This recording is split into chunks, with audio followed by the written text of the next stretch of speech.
Matamgi Manipuri Wari channel asibu tabiriba khwai pumnamakpu taram nokchari. Ngasi amuk lawbirasi Thamoi Machet 36 suba tangka. Nirupama kartuda nungsini yengi aduga tapna nali. Ashumna leiringai phone gi ring su khinglai. Bag tagi phone du lauthoklaga nakongda hek thambaga. Macha. Nirupama maithongda nokmi tawna. Kay haige dada. Macha, nangonda kemta hanglamdre. Nangi apambado. Adugi dadara saungingbra. Yam pamjare dada. Sauningdiye kaisum. Ado, aige favorite color kamaina khangliba dadana. Asingwa pamjarabrane. Aigi machagi favorite color bu aina kamai khangloidinu. Nangi apamba kuding loina dadana khangi. Asingba. Ado, dada office yorabo kadaida leirino ba. Yaudri lambida leiri. Dada, lambida kuina leirno ba yumda hanbiro. Hoi, hallage. Ado thamlage ko yum yobaga hairaklage. Call du thamkraba tungda nokmi tawna family. Chawbana changlaktuna. Chan, kaidawrage nangna napigam ta honglamdrade. Hongladoini nama si phajabra yengune. Card ama paikhattuna manamada utli. Chawba sangsilaktuna card tu lawraga yengi. Haima, yam phajai ni side icham chamna. Phareda khara wali kanda pirambanasu naksilaklaga hobe tawna danaba. Hoi nama, aiso daina khalamini luhongba mayadi chathokpasu phatte haibanina. Chawba card tu thamlaga chathoknadi lainasu minasu loina mitaba matamni hainiye ahalsingna luhonglamdaise. Pare, nafina roldo hongbu loiraga thoklo. Aina dukandagi halakpadane nangi fanek fi suit ahum khak leirakpani pami pamdi yengnaba. Inamana phajena leirakpado adhum yareda yengdrasu. Adu oirasu yengbadi yengudana. Hoi nama. Chawba su room dudagi thokre phamungda leiriba card tu loisilaga mafam chana thamlaba tungda mafi marol hongdoklaga room dudagi thoki. Danabir amadi achanba marup ahumduga luhongdok su kuidre amuktang di pulaw si hainaraga marup maridu farmhouse room da pulap haitharakle. Gari manungdani Romesh na. Danabir so hongkradi Suresh ibani tangai haudorba. Ti inuwaiti heba. Suresh na. Hoine aduni ibani su oidoba ma khanabna phatro. Lembana khamlai. Khano. Oidoba wado oina khanasiko oiroidoba wadi toksi. Suresh na mo. Atai lairi. Bai Danabir gi wife oiduse. Ai masa khangri mi noibo. Danabir gari thauna. Nangna khangbu mi da. Romesh su. As. Nangi nakta puraklamba angang duni ba. Adu phau khangradi nangsu. Suresh mamit ka dulaw thoklaga. Karam kana koinaramni baduna. Nangbu koidi haigib natro. Aina hangudade. Koina ba hainu me nangbo. Grammar ami soide. Lembagi wa duda Romesh na. Ho luhongdoribi na haidoba Dr. Babu nangbo. Koina baga nangba nate. Hana chelaga ne kona koina ba nungsinaba oidoba ko. Yare ko gyan tarni. Wari sana lakpana farmhouse yokshin kiba khangaude. Gari du manungda thauzilaktuna maridu gari dagi kumtharakle. Romesh akoibedu ko yenglaga. Yam phajana sagalame na side. Suresh na. Sini ne naiba haise. Danabir na amuk. Nganglaga sum leiraga haibro. Manungda gamta changarose hairaba. Romesh. Ngasidi ne kanamta room da leikibe yaroi ko. Ensang thomomda loina leidiga dongni.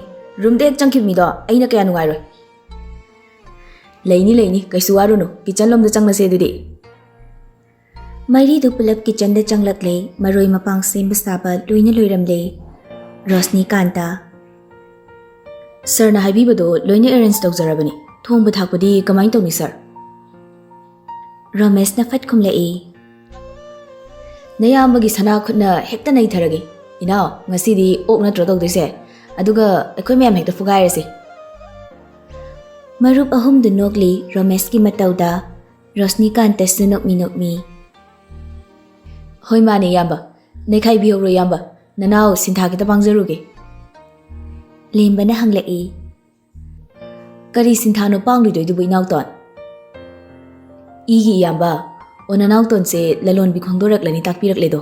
Aduna lemlei ngabut thindok charuge do. Romesh na. Phagani du inauton. Khongdoi birodo. Neshille kaino aina. Rosnikant di nokmi thokre. Dhanabir na. Kai kai de lono tawri myam dubo. Gyan men ta de singba. Kai di tar ni nang de. Foreign language kar tamna bo honari ngai da. Ima lon di flop ne nang di. Noi gi ne. Hindi English kar hairaga hai ba sakpadi yaroi. Ima lon se hana mayek sing na khangna bo honako. Naw yam oi noi. Hoi hoi. Hairu da ba ina lan bo izarage. Oi drudi. Suresh na. Sumngang na le rois da. Thong na ba sem sar se. Dhanabir maroi hapliba plate tu pairaga. Thongbadi sangoi doina thonglase. Kitchen da thongjin ba nungai Mana mang tharaga thokpa hokre. Marup ahumdusu punna thokminaragle aduga ikoi koina famlaga Romesh na insang thongba hokre. Lemba. Harni manam sina takpadi chaba yaraklani haibani. Romesh na. Party hoba yaraklani. Mahina kamai tawba. Asi hairaga Dhanabir da yenglakli. Angang singda loina sinakrabani. Malem du sekli sumangda thoklai. Kari mathil na noi gidubo. Lembana. Damalem, ok oini hekta honare ngasidi. Ichirina pundaba sukuire ngasidi ngak punsidana. Nayambadi adugumba tawdaba kuireda. Noi sum pullo kona punba haidani. Romesh na. Mahi yadrabani na ensang loina honare se damalem. Mayam pulap ki oina thongnabani sida. Hoi. Tapna ngahau thongalomda thokre. Tanjadida Dhanabir gi mobile du ring kinglai. Pocket tagi lau thoklaga nakongda thamlaga hogatki. Lembana. Kai dano mo party horam daisda. Kuiroiba. Asi hairaga phone do on sinki. Hello, macha. Romesh phat yenglai. Soidre. Ngasi ne party ngan na hodori yamna. Suresh na mukhang lai. Kanano macha haisi mo mana. Romesh. Mi gidi matu leibani na kenari se uredana. Dhanabir kitang chathoklaga lai thariba domda tapli chatli. Macha ngasi di kitang na haiba yamdabida. Imanaba mayam punbani na party manner khangde haikini ba. Nupa gi haunabi nungai rasiyu wara siyu penjai daidi. Yam thakpadi yaroi ko haibiri sinaidi. Hoiba kitang ni yam thakloiba. Romesh na laurai. Nipa nang loidribo ekoi mathakta karam lage ko fatloi silaga lo. Dhanabir mamai lai thoraktuna. Hoi karam lo. Phone da muk on silaga. Macha dada horen torok lage. Ngasi di khara thengdoi male aduna dada ngairam lanu ko tumthoklamo. Horen ai loibaga adum call torok lage. Call da thamlaga yumlomda changlaktuna terrace mathakta karakpani Romesh tu Dhanabir laklibadu udagai phone da wari sanari. Chan yam thakloi mi nangbo. Hoiba nangna haiba khaktani aini indise. Hoi mi nungsibi nangbo. Ado dada thamlage ko. Nokmi call du kaklaga lai thorakpani Dhanabir leplambaduda. Oima kaino ne khangine mi gi maning maya da leplaga kari wari tarino. Yengningdi he yamna karino. Asi hairamlaga Suresh ka lembaga na famliba domda chatkre. Romesh mathabak tu pairaga. Samna dalili masi ai sweramnida. Mihul du fatharaga masu changsilaktuna famjili. Black dog bottle du tap paikhalaga glass mari du da pik thana haizili. Lembana. As Dhanabir gidi ising kara yanse natradi pharak taba tare. Magi saruk tu fat thangalaga tangkhai mathak chili aduga Dhanabir gi glass tu tap pairaga magi de haizili. Tangkhai khak yawba glass tu na ising kara yansili. Romesh na. Nangdi singine fazana. Lemba nokmi. ꯈꯔ ꯇꯧꯔꯛꯀꯅꯤ ꯍꯧꯔꯁꯦ ꯃꯔꯤꯗꯨ ꯃꯥꯒꯤ ꯒ꯭ꯂꯥꯁꯇꯨ ꯊꯥꯡꯒꯠꯂꯒ ꯃꯆꯤꯜꯗ ꯃꯈꯣꯜ ꯊꯣꯛꯅ ꯆꯤꯌꯔꯁ ꯍꯥꯏꯅ ꯒ꯭ꯂꯥꯁꯇꯨ ꯃꯈꯣꯜ ꯊꯣꯛꯅ ꯊꯦꯡꯒꯥꯏꯅꯩ ꯑꯗꯨꯒ ꯐꯠ ꯊꯛꯆꯤꯜꯂꯤ ꯐꯅꯌꯥꯝꯗꯤ ꯊꯛꯆꯤꯟꯅꯈ꯭ꯔꯦ ꯃꯔꯤꯗꯨ ꯙꯅꯕꯤꯔꯗꯤ ꯐꯖꯅ ꯉꯥꯎꯔꯦ ꯅꯤꯁꯥ ꯐꯥꯕ ꯍꯩꯇꯕꯒ ꯑꯣꯏꯕꯒ ꯌꯥꯗ꯭ꯔꯦ ꯃꯥꯗꯤ ꯀꯥꯔꯄꯦꯠ ꯃꯊꯛꯇꯨꯗ ꯂꯣꯡꯅ ꯍꯤꯞꯂꯒ ꯂꯩꯈ꯭ꯔꯦ ꯙꯅꯖꯤꯠ ꯀꯤꯆꯟꯗ ꯆꯪꯂꯛꯂꯒ ꯀꯦꯇꯨꯀꯤ ꯕꯨꯡꯉꯣꯗꯣ ꯉꯁꯤꯗꯤ ꯍꯜꯂꯛꯄ ꯎꯔꯝꯗꯦ ꯃꯥꯒꯤ ꯔꯨꯝꯗꯁꯨ ꯂꯩꯍꯧꯗꯦ ꯀꯣꯜ ꯇꯧꯕꯁꯨ ꯄꯥꯏꯗꯦ ꯒꯥꯔꯤꯁꯨ ꯂꯩꯕ ꯎꯗꯦ ꯀꯗꯥꯏꯗ ꯆꯠꯅꯦꯅ ꯍꯥꯏꯔꯝꯒꯦꯅꯦ ꯐꯥꯝꯗ ꯃꯃꯥꯟꯅꯕ ꯄꯨꯟꯅꯦꯅ ꯍꯥꯏꯔꯝꯕꯅꯤ ꯙꯅꯖꯤꯠ ꯐꯣꯟꯗꯨ ꯄꯣꯀꯦꯠꯇꯒꯤ ꯂꯧꯊꯣꯛꯂꯒ ꯀꯣꯜ ꯇꯧꯏ ꯃꯥꯂꯦꯝ ꯃꯣꯏꯕꯨ ꯄꯨꯟꯕ ꯂꯣꯏꯈ꯭ꯔꯕꯣ ꯌꯨꯝꯗ ꯍꯜꯂꯛꯈꯤꯔꯣꯏ ꯍꯥꯏꯕ꯭ꯔꯣꯅꯦ ꯍꯣꯏꯅꯦ ꯍꯪꯂꯒ ꯍꯥꯏꯔꯛꯂꯣꯀꯣ ꯑꯁꯤ ꯍꯥꯏꯔꯒ ꯐꯣꯟꯗꯨ ꯊꯝꯂꯦ ꯀꯦꯇꯨꯀꯤꯅ ꯀꯩ ꯍꯥꯏꯔꯛꯂꯒꯦ ꯃꯣꯏ ꯄꯥꯕꯨꯡ ꯍꯪꯂꯒ ꯍꯥꯏꯔꯛꯀꯦ ꯍꯥꯏꯔꯤꯅꯦ ꯀꯔꯤ ꯌꯦꯟꯁꯥꯡ ꯊꯣꯡꯂꯕ ꯁꯧꯒ꯭ꯔꯤ ꯑꯃ ꯊꯣꯡꯂꯦ ꯀꯥꯡꯒꯧ ꯑꯃꯒ ꯇꯧꯁꯤꯔꯥꯅ ꯈꯜꯂꯤꯕ ꯍꯣꯏ ꯇꯧꯔꯣ ꯉꯍꯥꯎ ꯀꯤꯆꯟꯗꯒꯤ ꯊꯣꯛꯂꯛꯂꯒ ꯃꯌꯥꯏ ꯀꯥꯗ ꯇꯤꯚꯤ ꯊꯥꯗꯨꯅ ꯌꯦꯡꯂꯒ ꯂꯩꯈ꯭ꯔꯦ ꯔꯣꯁꯅꯤꯀꯥꯟꯇꯗꯨ ꯃꯥꯂꯦꯝꯒꯤ ꯃꯅꯥꯛꯇ ꯆꯪꯂꯛꯂꯒ ꯗꯥ ꯃꯥꯂꯦꯝ ꯁꯔꯗꯤ ꯐꯖꯍꯧꯔꯦꯍꯦ ꯍꯧꯒꯠꯄꯒ ꯉꯝꯍꯧꯗ꯭ꯔꯦ ꯑꯗꯨꯒꯤ ꯐꯤꯕꯝꯗꯨꯗ ꯌꯨꯝꯗ ꯍꯜꯂꯗꯤ ꯄꯥꯕꯨꯡꯅ ꯐꯖꯔꯅꯤ ꯇꯟꯖꯥꯗꯨꯗ ꯒꯥꯔꯤ ꯊꯧꯈꯤꯕꯒꯤ ꯃꯈꯣꯜ ꯇꯥꯔꯛꯏ ꯃꯥꯂꯦꯝꯅ ꯁꯔ ꯑꯣꯏꯔꯤꯖꯥꯠꯂꯣ ꯑꯝꯇ ꯌꯦꯡꯉꯨꯅꯦ ꯀꯥꯟꯇ ꯔꯣꯁꯅꯤꯀꯥꯟꯇꯗꯨ ꯄ꯭ꯔꯞ ꯆꯦꯟꯊꯣꯛꯈꯤ ꯙꯅꯕꯤꯔꯒꯤ ꯒꯥꯔꯤ ꯂꯩꯔꯝꯗꯕꯗꯨꯗ ꯁꯦꯀ꯭ꯌꯨꯔꯤꯇꯤ ꯅꯨꯄꯥ ꯃꯆꯥꯗꯨꯗ ꯑꯣꯟꯁꯤꯜꯂꯒ ꯁꯔ ꯆꯠꯈ꯭ꯔꯕꯣ ꯀꯅꯥ ꯆꯠꯈ꯭ꯔꯤꯅꯣ ꯁꯔꯗꯤ ꯌꯥꯎꯈꯤꯗꯦ ꯗꯥ ꯂꯦꯝꯕꯒ ꯗꯥ ꯁꯨꯔꯁ ꯑꯗꯨꯒ ꯗꯥ ꯔꯣꯃꯦꯁꯀ ꯃꯣꯏ ꯑꯍꯨꯝꯅꯤ ꯔꯣꯁꯅꯤꯀꯥꯟꯇ ꯀꯦꯝꯇ ꯍꯥꯏꯔꯝꯗꯕꯤ ꯏꯃꯨꯡꯗ ꯆꯦꯟꯁꯤꯟꯈꯤ ꯁꯦꯀ꯭ꯌꯨꯔꯤꯇꯤꯗꯨꯅ ꯀꯩꯗꯧꯕ ꯌꯥꯎꯔꯖꯥꯠꯅꯣꯅꯦ ꯔꯣꯁꯅꯤꯀꯥꯟꯇꯗꯨ ꯙꯅꯕꯤꯔꯒꯤ ꯔꯨꯝ ꯑꯣꯏꯅ ꯂꯩꯔꯤꯕ ꯀꯥꯗꯨꯗ ꯆꯪꯂꯛꯂꯒ ꯌꯦꯡꯉꯤ ꯙꯅꯕꯤꯔꯗꯤ ꯈꯣꯡꯎꯞꯀ ꯀꯩꯒ ꯐꯃꯨꯡꯗꯨꯗ ꯍꯤꯞꯂꯒ ꯂꯩꯔꯝꯂꯦ ꯄ꯭ꯔꯞ ꯆꯪꯁꯤꯜꯂꯒ ꯈꯣꯡꯎꯞꯇꯨ ꯂꯧꯊꯣꯛꯅ ꯃꯆꯤꯟꯗ ꯁꯣꯜꯂꯤ ꯀꯔꯤ ꯌꯨ ꯈꯨꯊꯛ ꯂꯥꯛꯊꯣꯛꯅꯣ ꯈꯪꯗꯦꯕ ꯃꯁꯥ ꯐꯥꯎꯕ ꯂꯦꯞꯄ ꯉꯝꯗꯦꯕꯁꯦ ꯍꯩꯇ꯭ꯔꯗꯤ ꯊꯛꯇ꯭ꯔꯁꯨ ꯇꯣꯛꯎꯗꯅ ꯙꯅꯕꯤꯔ ꯃꯔꯣꯜ ꯃꯔꯤꯗ ꯏꯐꯥꯏꯅ ꯑꯩ ꯇꯥꯏꯀꯣ ꯀꯥꯟꯇ ꯅꯪꯅ ꯍꯥꯏꯔꯤꯗꯣ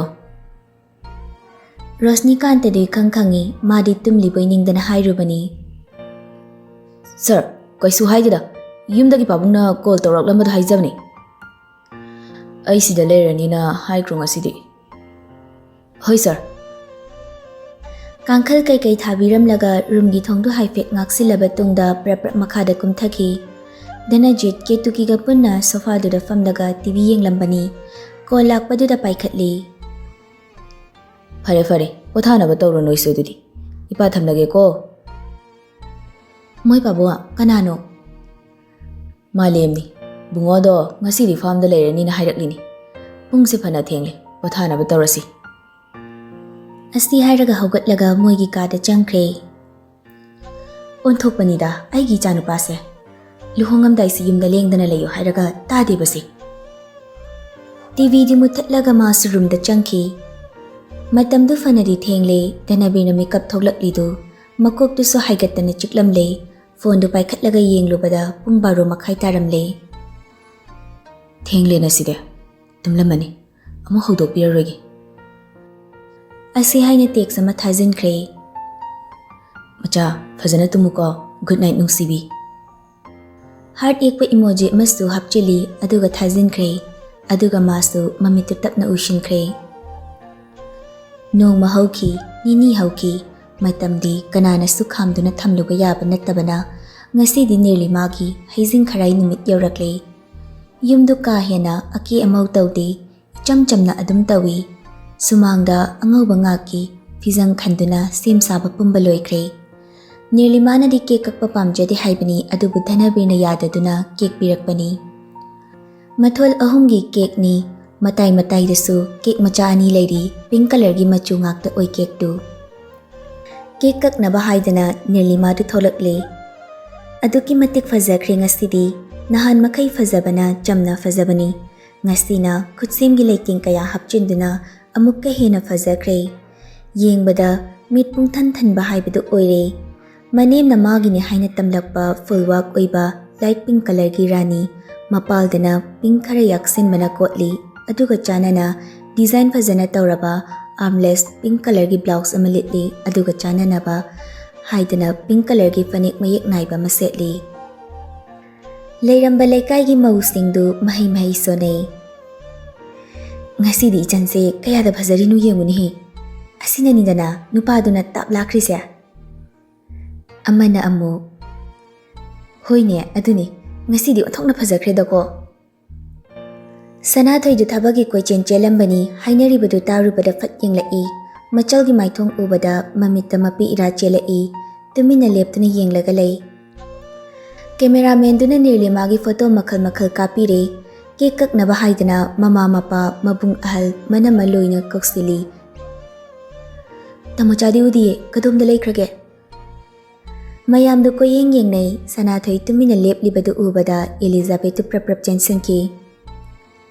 Tamocha kek na bangai nare kaigino manglaga lairiduba. Ha, ai bungai nare haiba. Makut ani na mamita fat namsilaga pidu napthoi aduga nokmi machal gi nakta changsili. Makhoi mapa machadu punna lepminare Nirupama kek tu kaklaga mama mapa da inbiri aduga manamadasu illi aduga mabung achawbada muk illi achawbana machal da muk inbiri adu loiraga mabung yai masana thoi da muk illi Sanathoi na muk kek tu inba loiraga magi khumraw pocket tagi box macha ama lauthoklaga mapi ira chelaga machal gi oi thangba makhut tu paikhatlaga Kutyai da siramba khudop tu lauthoklaga piktak tauba nung orange machuna thinba khudop ama seasonbi aduga makok tanan thabi Nirupama mabukning nungsibe henmanbana mabung yai meda konsilaga he kappi Sanathoi masu mapidu tap tarakle Kai kapino angau bisidi kapkanu se Asti haina masu mapi tabadu lepte machalbu mathadagi lauthoklaga mapidu daithokpi Ichaldi laibuk phabi oidini kappa yade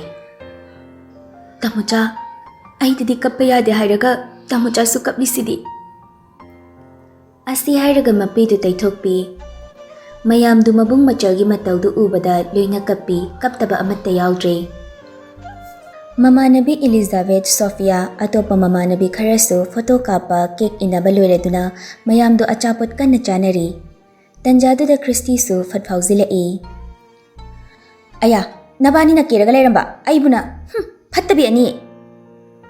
Elizabeth Sophia chakmanana. Nang disida ka dobula iba? Nirupama nokmi. Ay nakaw bani, kek lawbado masulao haina. Liramuko, ay kek lawthorake. Asli hairaga changkige tawi, tanjado da maningdagi nupa manakawrai. Abem.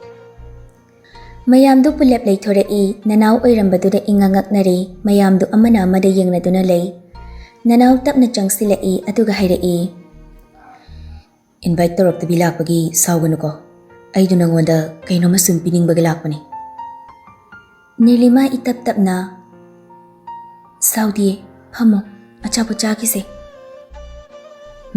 ai chararagi thaba kharasu lehawi silok shilo Polythene bag ama pirai.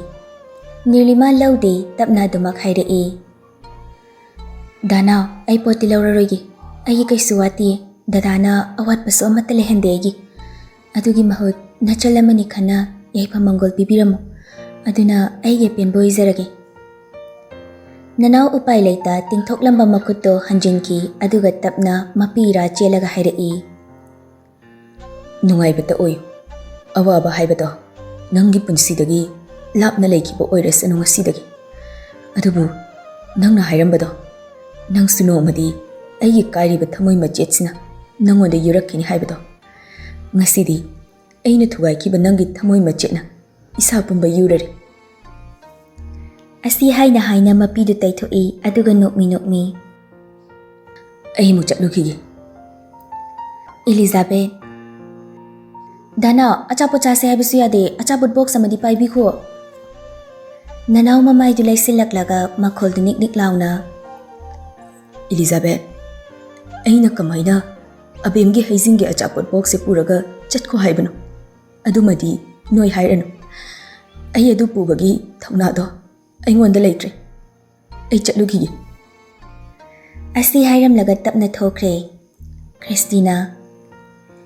Nupi, Kok lawbi hogi haide nangsu ꯅꯨꯡꯉꯥꯏꯇꯦ ꯌꯥꯝꯅ ꯈ꯭ꯔꯤꯁꯇꯤ ꯑꯩꯅ ꯈ꯭ꯋꯥꯏꯗꯒꯤ ꯅꯨꯡꯁꯤꯈꯤꯕꯁꯦ ꯃꯥꯅꯤ ꯑꯗꯨꯅ ꯃꯥꯅ ꯄꯤꯔꯝꯕ ꯈꯨꯗꯣꯜꯁꯦ ꯏꯅꯥꯛꯇ ꯊꯝꯕꯗ ꯑꯩ ꯃꯥꯅ ꯇꯧꯈꯤꯕ ꯄꯨꯝꯕ ꯀꯥꯎꯕ ꯉꯝꯂꯣꯏ ꯈꯨꯗꯣꯜꯁꯦ ꯂꯩꯔꯒ ꯑꯩ ꯍꯦꯟꯅ ꯋꯥꯅꯕꯅꯤ ꯑꯩꯗꯤ ꯈꯨꯗꯣꯜ ꯄꯥꯝꯗꯦ ꯍꯧꯖꯤꯛꯇꯤ ꯗꯗꯥꯅ ꯑꯩꯒꯤ ꯄꯨꯝꯅꯃꯛ ꯑꯣꯏꯈ꯭ꯔꯦ ꯗꯗꯥꯗꯒꯤ ꯍꯦꯟꯅ ꯅꯨꯡꯁꯤꯕꯁꯦ ꯂꯩꯇꯦ ꯑꯗꯨꯒ ꯀꯅꯥꯒꯨꯝꯕ ꯑꯃꯠꯇꯒꯤ ꯅꯤꯡꯁꯤꯡꯃꯃꯤ ꯏꯅꯥꯛꯇ ꯊꯝꯕ ꯄꯥꯝꯗꯦ ꯑꯗꯨꯅ ꯂꯧꯗꯕꯅꯤ ꯅꯤꯔꯂꯤꯃꯥꯅ ꯍꯥꯏꯔꯤꯕꯗꯨ ꯅꯅꯥꯎ ꯂꯣꯏꯅ ꯇꯥꯈꯤ ꯑꯗꯨꯛꯀꯤ ꯃꯇꯤꯛ ꯊꯃꯣꯏ ꯀꯥꯏꯅ ꯆꯠꯈ꯭ꯔꯦ ꯃꯌꯥꯝꯗꯨ ꯇꯨꯃꯤꯟ ꯇꯨꯃꯤꯟ ꯂꯣꯏꯅ ꯂꯩꯅꯩ ꯆꯥꯎꯕ ꯃꯈꯨꯠ ꯅꯥꯝꯃꯗ ꯇꯤꯐꯤꯟ ꯑꯃ ꯄꯥꯏꯔꯒ ꯑꯗꯨꯒ ꯅꯥꯝꯃꯗꯅ ꯀꯦꯛ ꯍꯥꯞꯄ ꯕꯣꯛꯁꯇꯨ ꯄꯣꯂꯤꯊꯤꯟ ꯑꯃꯗ ꯍꯥꯞꯂꯒ ꯆꯪꯂꯛꯏ ꯀꯩꯗꯧꯔꯒꯦ ꯇꯨꯃꯤꯟ ꯇꯨꯃꯤꯟ ꯂꯩꯅꯔꯤꯁꯤꯕꯣ ꯈ꯭ꯔꯤꯁꯇꯤ ꯁꯦꯁꯦ ꯁꯤ ꯄꯥꯏꯔꯣ ꯑꯁꯤ ꯍꯥꯏꯔꯒ ꯄꯤ ꯈ꯭ꯔꯤꯁꯇꯤꯁꯨ ꯄꯤꯔꯛꯂꯤꯕꯗꯨ ꯂꯧꯔꯒ ꯅꯤꯔꯂꯤꯃꯥꯗ ꯑꯣꯟꯁꯤꯜꯂꯒ